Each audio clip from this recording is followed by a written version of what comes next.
ដប់ឃ្លារបស់ខុងជឺជួយឲ្យជីវិតងើបចេញពីការបាក់ទឹកចិត្តមានស្មារតីរឹងមាំទ្វេដង1កុំធ្វើការដោយប្រើបេះដូងតែមួយជំហៀង2ទៅមុខជានិច្ចទោះយឺតបន្តិចក៏ដោយ3មនុស្សជុំវិញខ្លួនអ្នកគឺជាគ្រូរបស់អ្នក4ពេលគេនិយាយពីក្រោយខ្នងអ្នកមានន័យថា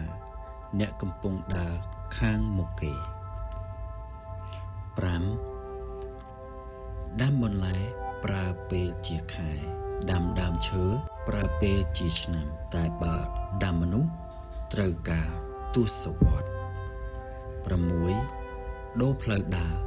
បើលំបាកតែកុំដូរក្តីស្រមៃ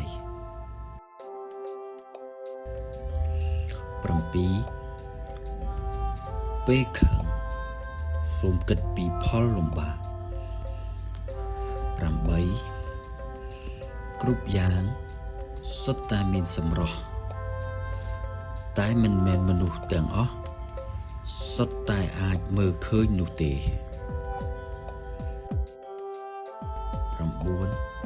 វប្បធម៌សង្គមចេញពីវប្បធម៌គ្រួសារ10មនុស្សឆ្ងល់